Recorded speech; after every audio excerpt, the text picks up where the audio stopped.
Hey, it's Bill Simmons from the Bill Simmons Podcast. The NBA playoffs are here, and Michelob Ultra is getting you closer to the game than ever with courtside seats and more. Enter now at MichelobUltra.com/courtside. Michelob Ultra Superior Access Courtside 2024 to 2025 sweepstakes. No purchase necessary. Open to U.S. residents 21 or older. Ends on July 1st, 2025. Multiple entry periods. Visit MichelobUltra.com/superior access/courtside for free entry deadlines and official rules. Message and data rates may apply. Void where prohibited. Your weekend is not complete without the First Lady of New York Radio. It's the Joan Hamburg Show. Talk Radio 77 WABC. I am a big Ina Garten fan. And I don't usually say that, but I have been following Ina for a very long time. And I remember one night I was in a restaurant out on the East End of Long Island, Bobby Van's. And Ina was apparently there. It was a Friday. And she was having dinner with her husband, Jeffrey. And Ina's always talked about what they ate and roast chicken.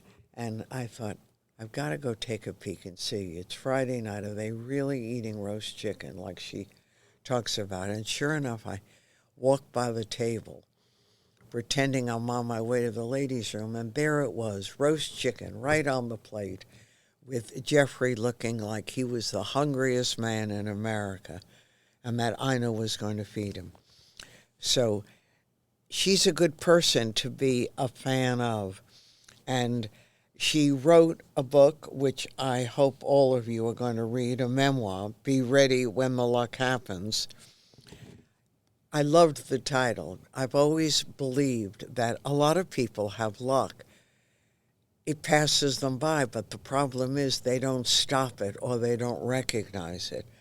But Ina takes us through her life with this memoir, and it's not only about good luck breaks, it's about how you find these breaks and how you deal with them.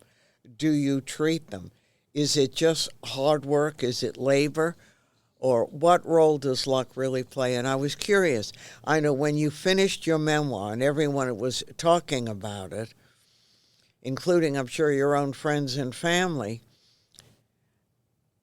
did it have a real impact on you after you finished talking about, writing about your life and Jeffrey and the changes and your own family growing up?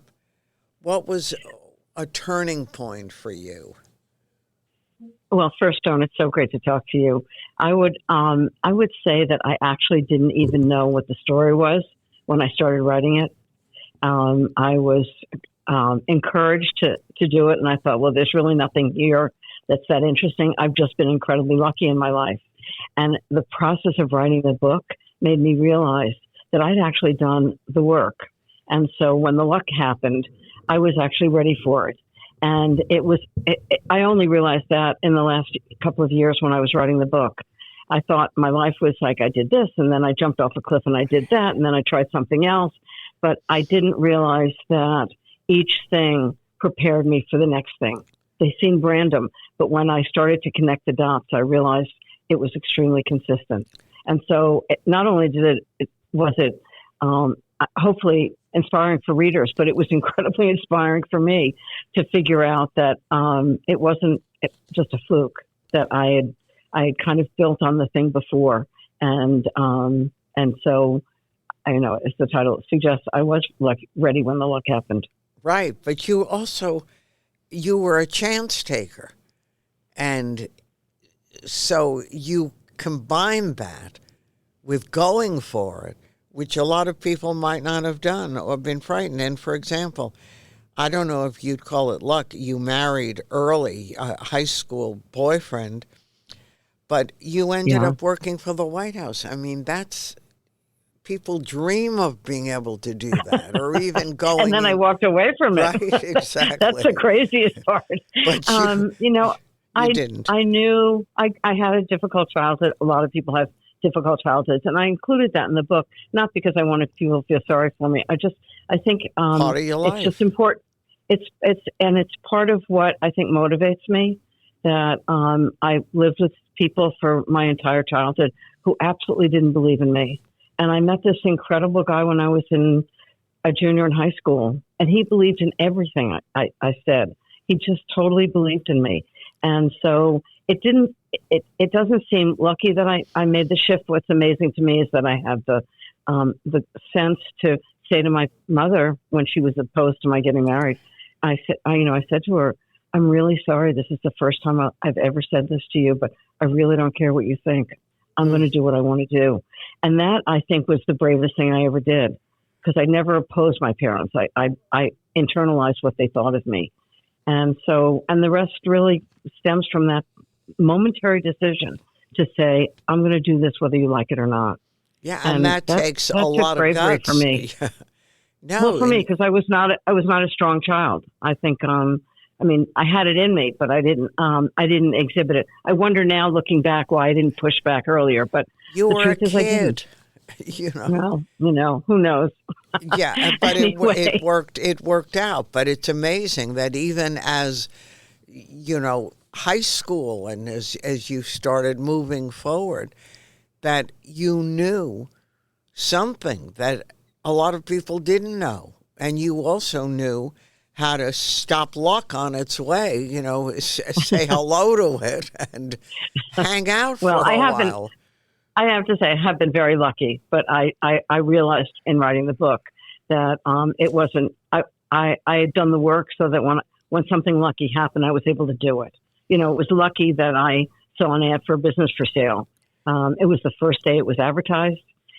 It was the first time I'd ever seen these business opportunities ad in the New York Times. But the truth is, what I learned from writing the book is I had taught myself how to cook when I was working at the White House. I had taught myself how to renovate old buildings because I loved doing it. I taught myself how to go to the bank and get a loan, things that you need in a food business. So when I saw this ad, even though I didn't know anything about the specialty food business, I thought, okay, I'm just going to jump off a cliff and figure it out. But I actually had more experience than I realized. Whatever the occasion, effortless elegance is right this way. Because Hilton brings you new ways to stay courtesy of the Nomad London. And it doesn't stop at award-winning dining in a space draped in velvet and illuminated by vintage chandeliers. No, this day goes beyond with unparalleled personalized service and attentive hospitality. Oh, and did we mention the Nomad London can be booked using your Hilton Honors points at Hilton.com? Hilton, for the stay. Llegaron los nuevos McCrispy Strips, listos para aventurarse en la mezcla de mayo ketchup, la barbecue que quedó en el fondo de la cajita, hot fudge sundae y en la nueva creamy chili McCrispy Strip dip. Los nuevos McCrispy Strips, ahora en McDonald's. Ba-da-ba-ba-ba. This episode is brought to you by Nespresso and Samra Origins by the Weekend Coffee Collection. Introducing Samra Origins. My collaboration with Nespresso is a connection to my roots, to my mother, Samra. Coffee that hits the right notes. It transports you. Crafted with unique notes and bold, soaring flavors. Experience a taste that moves you. Nespresso and Samra Origins. Discover more at Nespresso.com. Get into your body's vitals with the Vitals app on Apple Watch. I wanna get into my body and let my skin do the talking. I wanna feel like I'm myself again. The Vitals app tracks key overnight metrics so you can spot changes in your health before you feel them. The Vitals app on Apple Watch. iPhone XS or later required. The Vitals app is for wellness purposes only and not for medical use.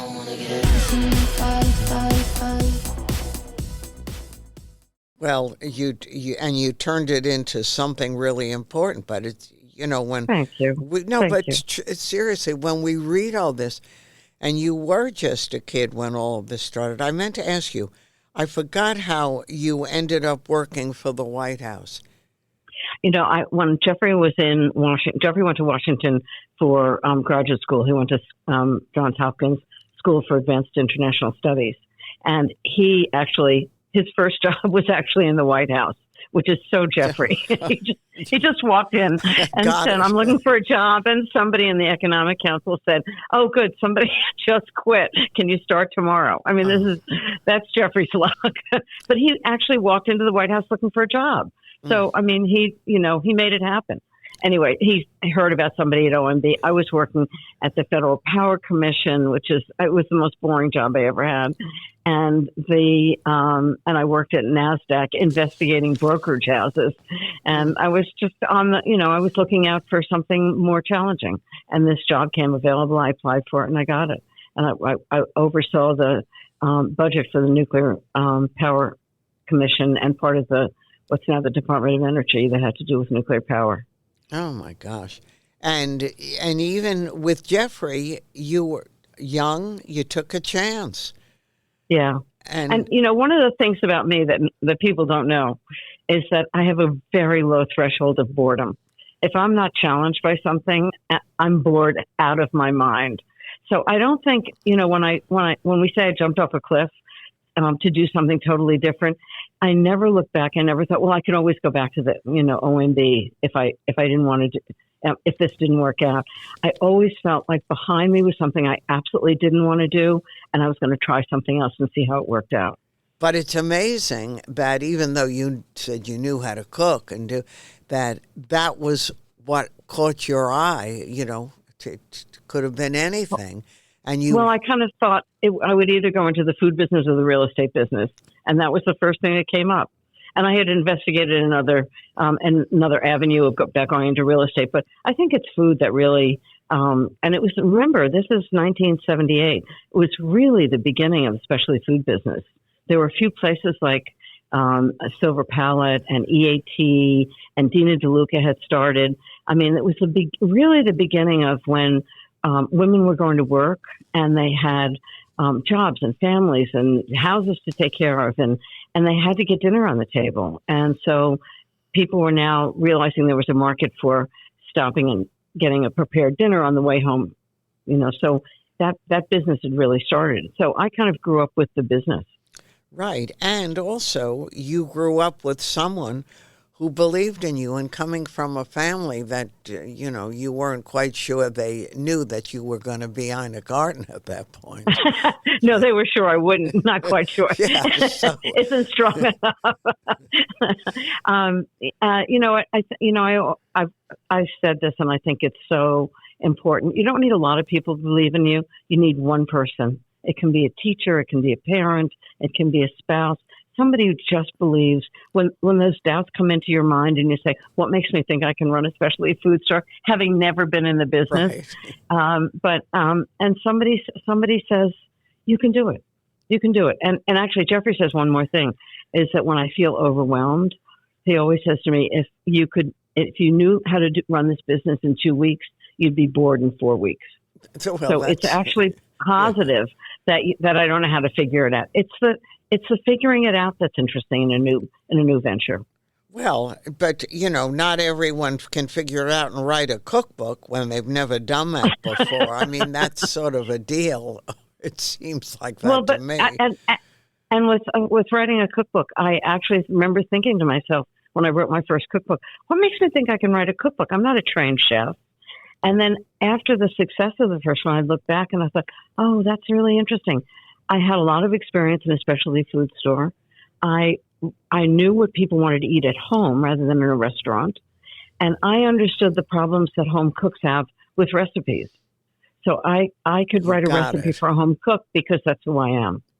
And so it turned out it wasn't a deficit. It was actually a benefit that I wasn't a trained professional chef. I wouldn't have any idea how to make spun sugar. No. And you know what? You don't need to know how to do it. Unless you think you have to have it. Well, I mean, if I had to, I could figure it out. But that's not home cooking. That's restaurant cooking.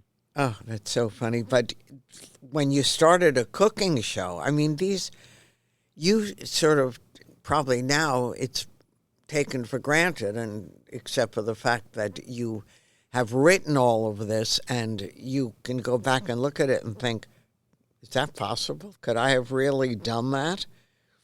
Well, I really didn't think I could do it. And Food Network incredibly kindly kept coming back and saying, you can do it. Let's just do a couple of shows. And I talked to them for a year and a half, and said no for all that time. And then finally said, oh, just try it. And I talked to a producer in London who was just fantastic. And I thought, okay, let's I'll do a few shows.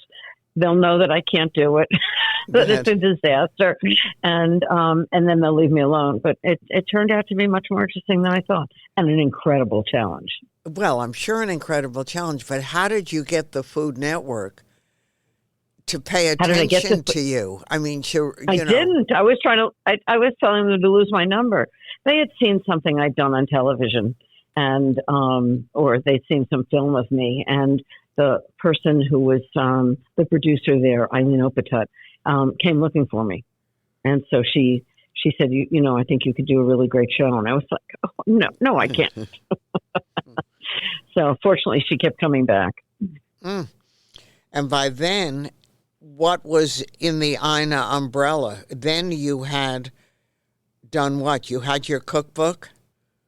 I had the cookbooks. Well, I had the store until 96. Right. And then I sold it to my employees. And then I started writing cookbooks in 97. First book came out in 99. And then in, I think, 2001 or 2, the TV show started. And then, just recently during the pandemic, we switched to a new show called Be My Guest, which I love doing it so much. It's so much fun. No, and I love that show. I love to see who's coming to your house for lunch. and we spend the day together and have a fabulous time. And I find people's stories so interesting because they, like I, took circuitous routes to get where they are. And sometimes the worst thing that could ever happen to them turns out to be the best thing that ever happened. Like Marcus Samuelsson. Just love this man. I have so much admiration for him. Yeah.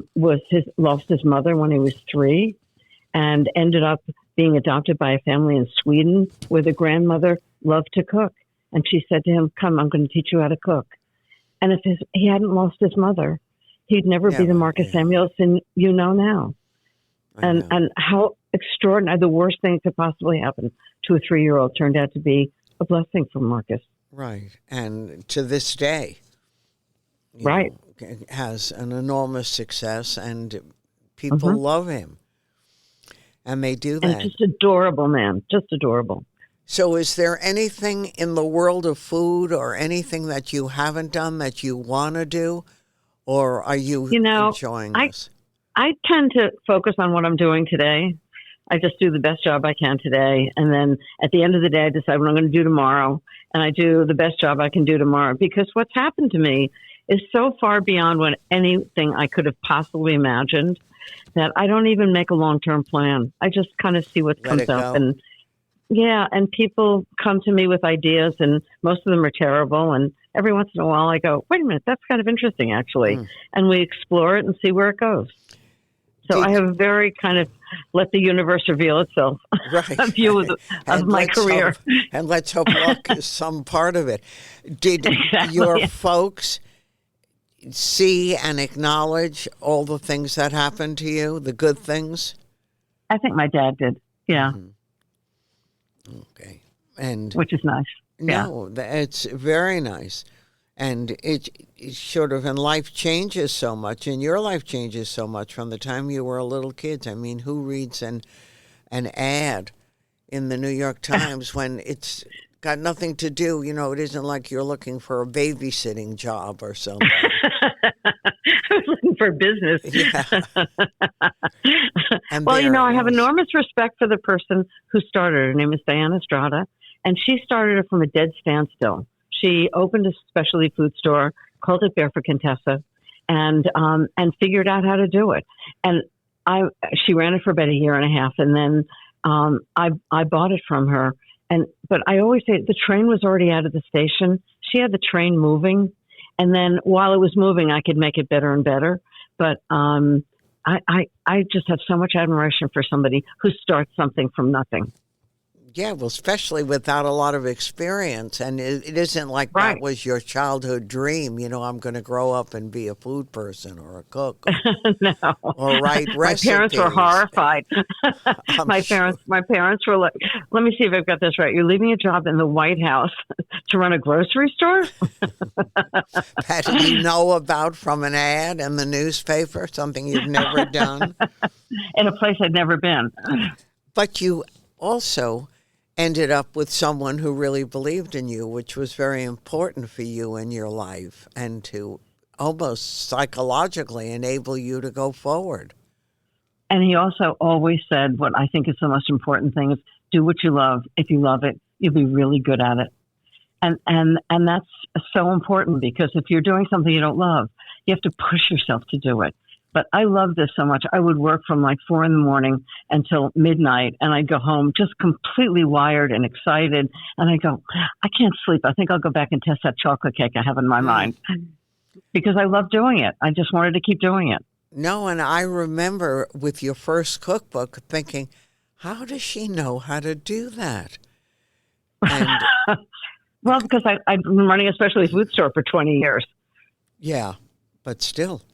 And well, still writing a recipe. I had a wonderful editor, and he really taught me how to write a recipe. And it was, and part of it is just innate. You just talk about what you know and hope that it's inspiring for people. I mean, the first book I talked about entertaining. You know, it's not. I wasn't talking about roast chicken and roast carrots. That's not right. So interesting. But how do you use those things to show your friends a good time?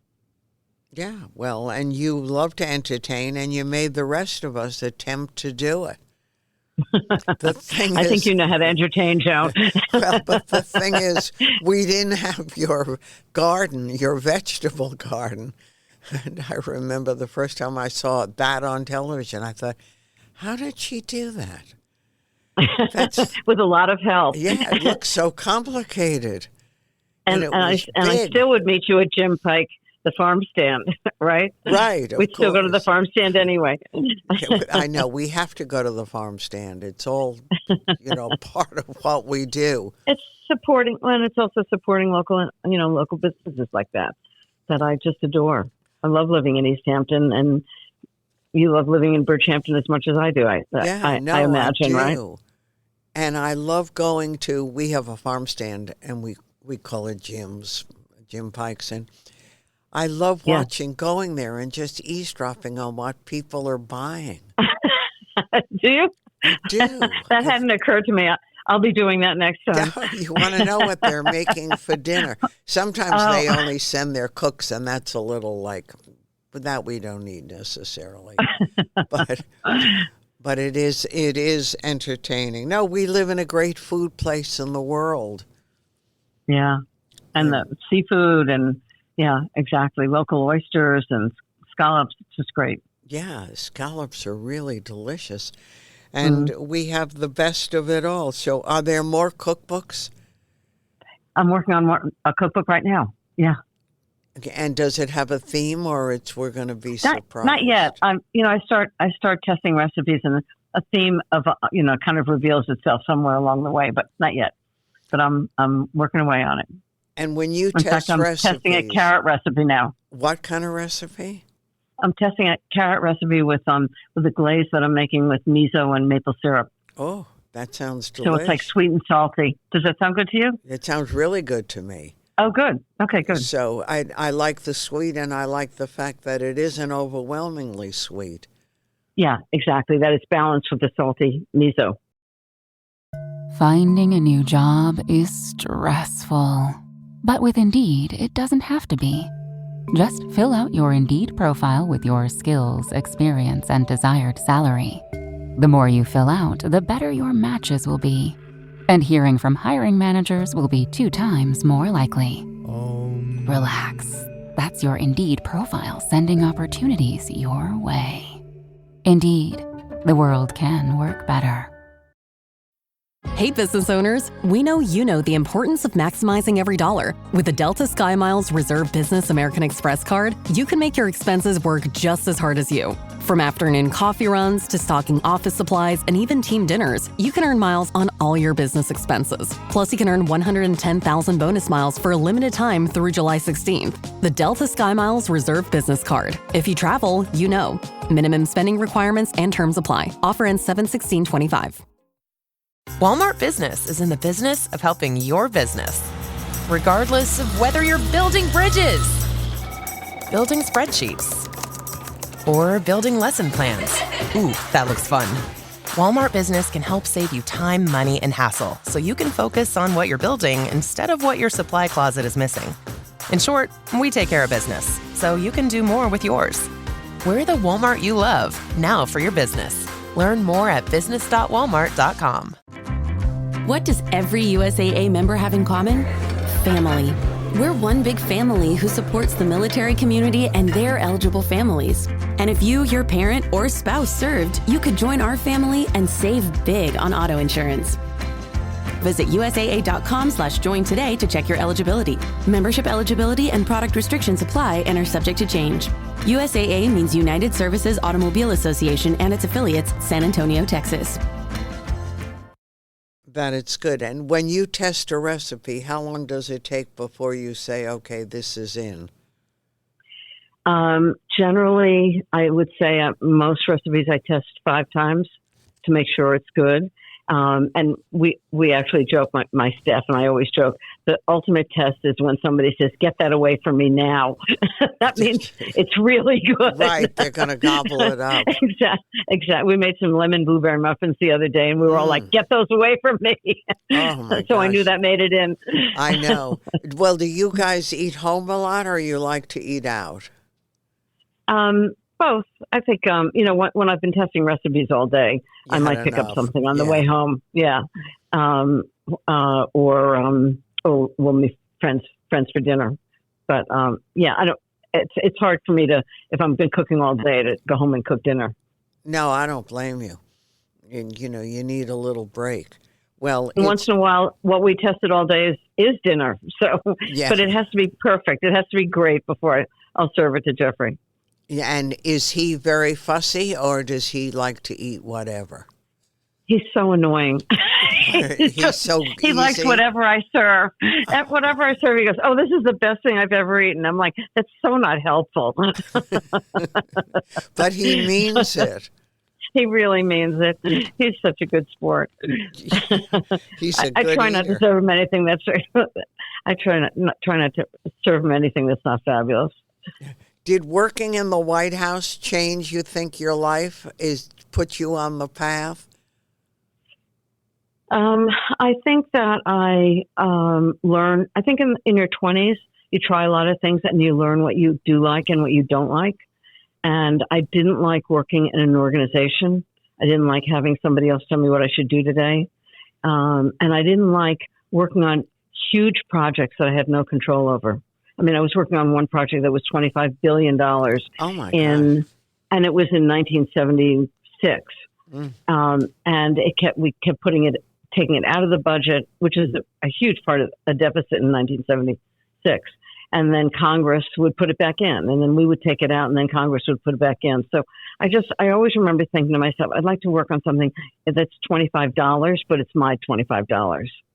And that's why it was, and I had control over the project. So I think that's what I learned. I really needed to be my own boss, not a great employee. No, well, I'm sure you're a great employee, but the fact is not so good. I did a good job, but I didn't think for myself. I was always conscious of what everybody else wanted. But as an independent business owner, I'm much more I'm much more proactive than I was as an employee. Well, but you learned fast because I had to. Right, but to go step out and get a store, I mean, that's like for people a lifetime to learn how to do that. And you just sort of put your little foot in that. I did. I stepped right in it. You stepped right in it. But you made it work. And you made us all want to eat that. Yeah, we had 20 good years at Barefoot. It was wonderful. I really loved those days. And the store, didn't it feel like a party when you walked in? It was the a music party. was going, and there were samples out, and it smelled good, and it looked good, and it made us want to make it. Yeah, good. Thank you. That's wonderful. No, but it was That's those really were great days. And you're still doing great stuff in the world of food and enjoying it, which Thank you. makes all the difference. It really does. I just love it. I get up in the morning. I think, what do I feel like doing today? And I think, I feel like testing roast carrots. Yeah. And that's that's what I'm supposed to be doing, which is great. Right. As long as people align what they. Jeffrey's teaching at Yale today, so he's not eating. So when he comes back after teaching all day, is his favorite dinner at home? Yeah, I would say so. I would say that would be likely. Well, it's a long day, right? Yeah. Tonight we're going out with friends. No, and for you to write more cookbooks and test, as you said so many times, these recipes go through the ringer. So. Well, they do. And that's after I'm done testing it, I'm not done with it. I'm far from done with it. In fact, we tested something the other day. Oh, I know what it was. It was a leek gratin that was absolutely delicious when I tested it. But then it's really important to me that I serve it at a dinner so that you know how it goes with everything else on the plate. And I realized that these long leeks were impossible to serve because they were too long, and it was like a huge long strip of leek that you had to transfer from the gratin dish to the plate. So I realized I have to cut them in shorter lengths. So I learned from everything that I do to make sure the recipes are absolutely foolproof when people use them. And they are, and they're delicious. So you want to read Ina's new memoir, Be Ready When the Luck Happens. And you can learn a lot from that. And hopefully some of that luck will go by your house or by your kitchen. Because you got to know the breaks when they're there. If you miss it, you don't get too many chances in the go-round. It's just about taking chances and just make sure that you have an exit strategy so you know that you won't destroy yourself if it goes wrong. But I think people are anxious about taking chances, and those are the things that were in the making of my life, is those kind of crazy risks I took. Yeah. And do you still feel good about taking chances? Oh, yeah. When I'm bored with something, I have to do something else. Okay. Fortunately, I'm not bored, so I'm having a ball. And we're happy to have you have a ball so we can follow. Thank you, my dear. Thank you so much, Joan. So good to talk to you. You too. Say hi to Jeffrey, and I hope I see you soon. Hope to see you soon. Thanks. Bye-bye. Bye-bye. That's Ina Garten, the Barefoot Contessa. And Ina is not only a Food Network star, she's a cookbook author, she's a wife, and she can take you by the hand into an amazing world of food and all the goodies that come along with that. Stay tuned. I'm Jim Hill.